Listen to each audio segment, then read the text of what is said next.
કેમ છો બધા? આજે આપણે એક એવી જગ્યાની વાત કરવાના છીએ જેનું નામ ઇતિહાસ, પુરાણો અને સંસ્કૃતિના તાંતણે ગૂંથાયેલું છે. હા, આપણે જાણીશું ગુજરાતના ગૌરવ એવા મોઢેરાની કહાણી કે આખરે એનું નામ મોઢેરા પડ્યું કઈ રીતે. હવે જુઓ, મોઢેરાનું નામ લઈએ ને એટલે તરત જ આંખ સામે શું આવે? પેલું ભવ્ય સૂર્ય મંદિર, ખરું ને? રાજા ભીમદેવ સોલંકી પહેલાંના સમયમાં બનેલું આ મંદિર, અરે સ્થાપત્યનો એવો અદ્ભુત નમૂનો છે કે બસ જોતા જ રહી જઈએ. સાચું કહું તો મોઢેરાની આ જ તો મુખ્ય ઓળખ છે. પણ હા, અહીંયા જ તો આખી વાતમાં એક ટ્વિસ્ટ છે. શું કોઈ માની શકે કે જે જગ્યા આટલા પવિત્ર મંદિર માટે ઓળખાય છે એનું નામ એક પાપના પ્રાયશ્ચિતમાંથી જન્મ્યું છે? કેટલી નવાઈની વાત છે નહીં? બસ આ જ વાત આખી કહાણીને એકદમ રસપ્રદ બનાવી દે છે. તો ચાલો આ નામની યાત્રા શરૂ કરીએ. સૌથી પહેલી વાત તો એ કે આ જગ્યાનું નામ હંમેશાથી મોઢેરા ન હતું. ના, જરાય નહીં. સમયની સાથે સાથે અલગ અલગ યુગોમાં આ જગ્યા જુદા જુદા નામોથી ઓળખાય છે. ચાલો આ સમયરેખા પર એક નજર કરીએ. જુઓ, ત્રેતા યુગમાં આ સ્થળનું નામ હતું સત્ય મંદિર. પછી આવ્યો દ્વાપરયુગ, ત્યારે એ કહેવાયું વેદભુવન. અને કળિયુગમાં એ બન્યું મોહેરકપુર. અને હા, આ મોહેરકપુર નામ જ છે જે આગળ જતાં મધ્યયુગમાં બદલાઈને આપણું આજનું મોઢેરા બન્યું. તો હવે સવાલ એ થાય કે આ મોહેરપુર નામ આવ્યું ક્યાંથી? બસ આ નામ પાછળ જ એક બહુ જ રસપ્રદ પૌરાણિક કથા છુપાયેલી છે.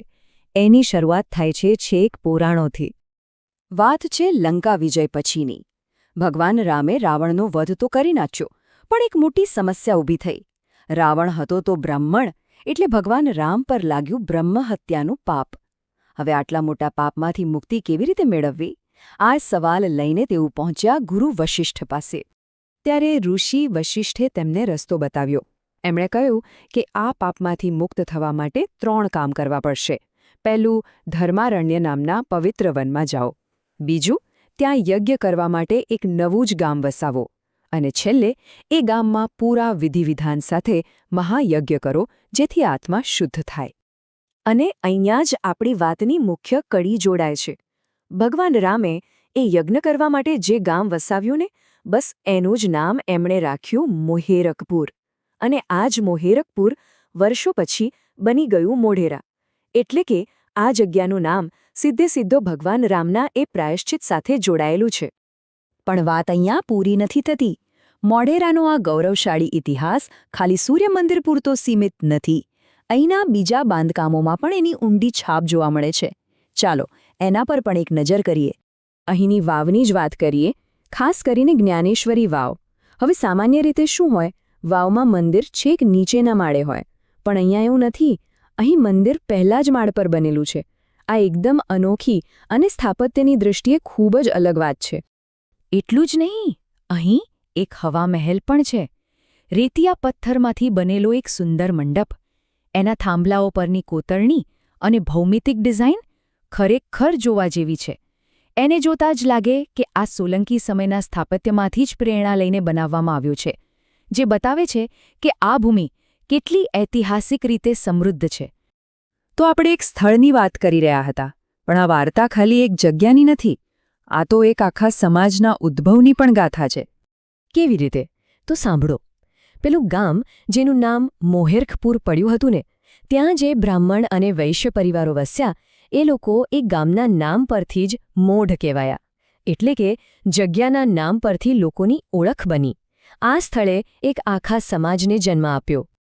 અને એટલે જ આજે પણ મોઢ સમાજ માટે આ ભૂમિ એમની જન્મભૂમિ છે, એકદમ પવિત્ર સ્થાન. એમની ઊંડી આસ્થા છે કે એમના કુળદેવી શ્રી માતંગી માતાજી સૌથી પહેલાં અહીં જ પ્રગટ થયા હતા. આ વાત આ જગ્યાના સાંસ્કૃતિક અને આધ્યાત્મિક મહત્વને અનેક ગણું વધારી દે છે.